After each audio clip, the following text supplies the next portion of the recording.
I went to the doctors the other day, and then she said that the booster shot, there's no way in hell anyone is going to get it there because it's 150 times stronger. And I went, whoa, whoa, whoa, whoa, whoa. 150 times stronger than the other two.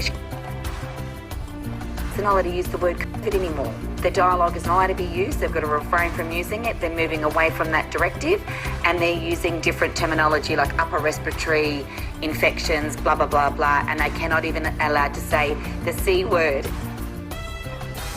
And she went on to tell me a few other little bits and pieces, but the narrative is changing. So, Australian biotech company has developed a new treatment it hopes will prevent people dying from the vaccine. Hello, it's March 2022, and I know a lot of people had noticed that since all this, what I now call the old current worldwide events, they have noticed that a lot of things that I, as a descriptive, predicted have all come true. And it's really interesting how, I don't really speak on North America, but I heard a lot of other countries at the same, that the old current worldwide events is poof, almost not talked about. Things appear to be like they were before 2020. Now, it doesn't mean that there's going to be some repercussions, some aftermath things to deal with, which is what I really just want to talk about real quick in a moment. But yeah, it's and there's one particular country that people have been reaching out to me from, which for some reason it's still ongoing. Crazy.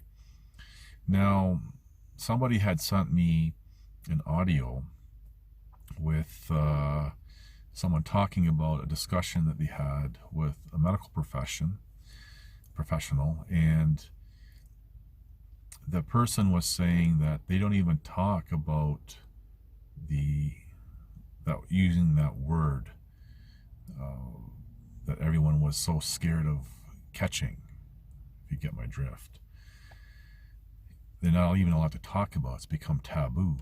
And they now are using other descriptives and completely avoiding that particular one. So it's interesting how it's all playing out. Everything that has, that I said was going to happen has happened, at least appears to be. But here's the thing, though. Now, a lot of, especially people in the truther community and mainstream people would call these people conspiracy theorists, which is a stupid term to begin with, but whatever. For actually decades, they've been talking about camps, FEMA camps specifically.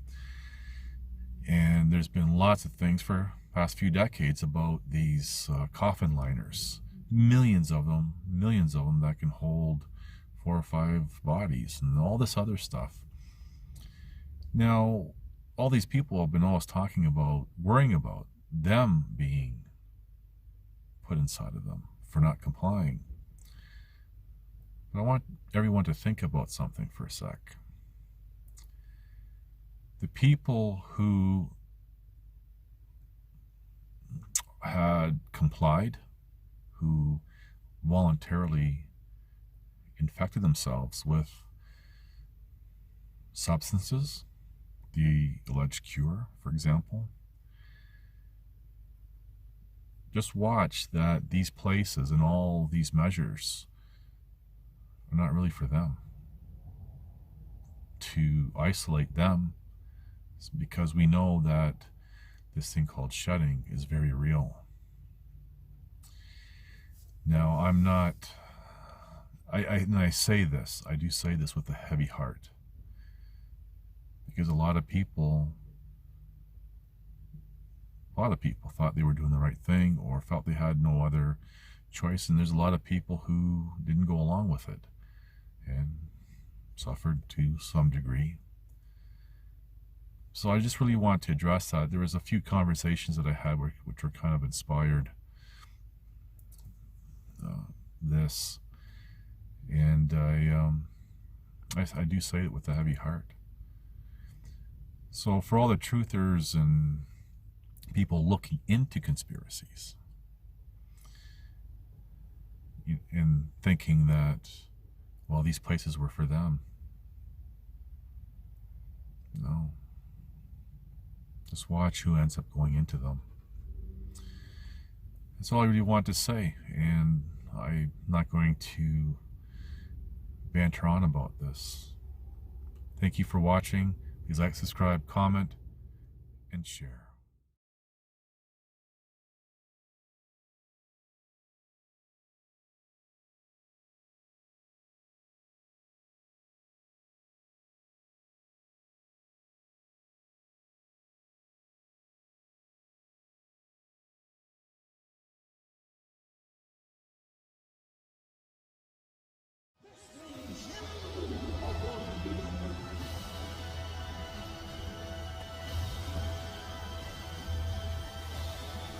Listen to this and write it down if you can't remember it. You're never going to outgrow warfare. You simply must learn to fight. I hear people saying to me all the time, when is it going to get easier? When you die.